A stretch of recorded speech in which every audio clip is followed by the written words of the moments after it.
Bismillahirrahmanirrahim. Assalamualaikum warahmatullahi wabarakatuh.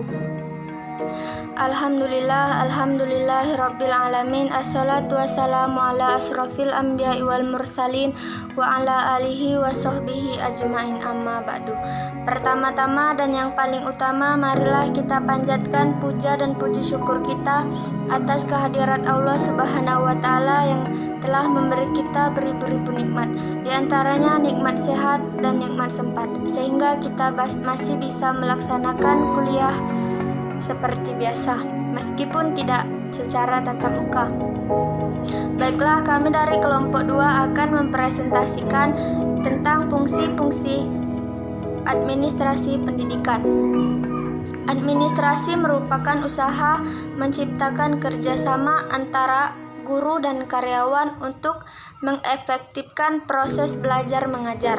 Administrasi tidak hanya berkenaan dalam bidang keuangan, melainkan juga tentang keterampilan dalam hal pembukuan. Administrasi memiliki tujuan untuk mencapai apa yang menjadi tujuan dari pendidikan. Adapun beberapa fungsi administrasi yaitu yang pertama, perencanaan atau planning. Perencanaan dalam administrasi pendidikan mencakup apa saja yang akan dilakukan dan bagaimana cara melakukannya. Yang kedua, pengorganisasian atau organizing.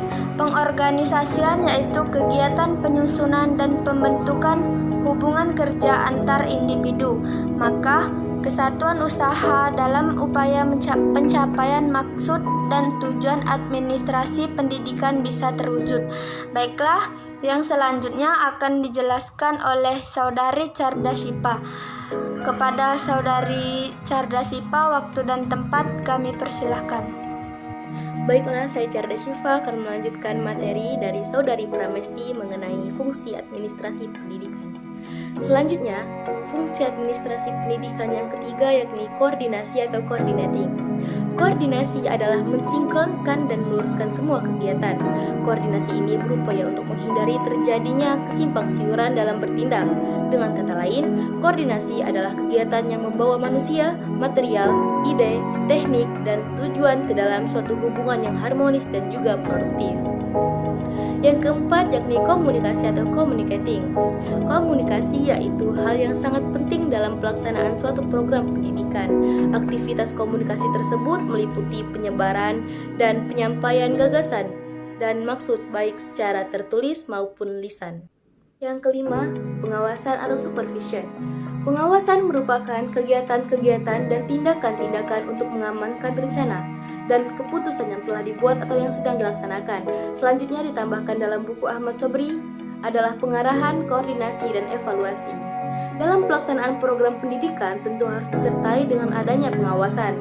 Proses pengawasan program pendidikan harus dilakukan dengan teliti agar tujuan pendidikan bisa tercapai. Baiklah, materi selanjutnya akan dibacakan oleh Saudari Adina Putri Jereni. Kepada Saudari Adina Putri Jereni, kami persilahkan. Baiklah, saya Adina Putri Jereni akan kembali melanjutkan presentasi pada kelompok saya. Yang keenam adalah staffing atau kepegawaian.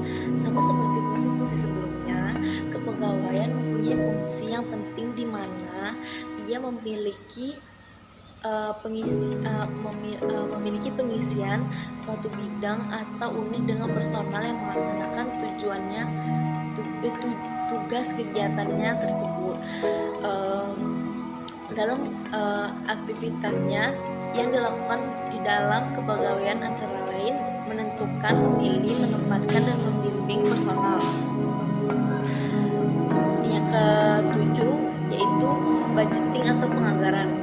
Pembiayaan adalah kegiatan yang berisi tentang dana dan anggaran. Pembiayaan sekolah adalah kegiatan mendapatkan biaya serta mengelola anggaran pendapatan dan belanja pendidikan menengah.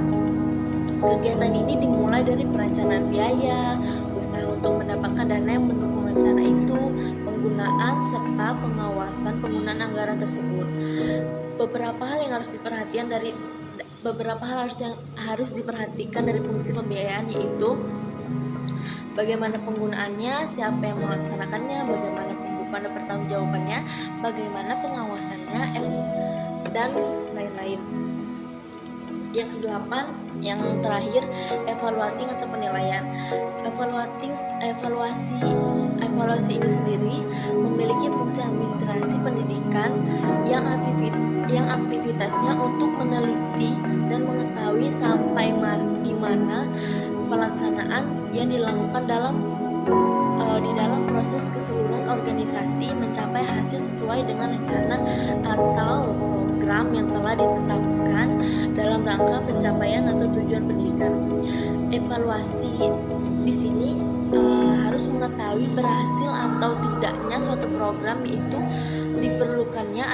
diperlukannya penilaian. Jadi tiap penilaian ini berpegang pada rencana tujuan yang hendak dicapainya. Dengan kata lain, setiap tujuan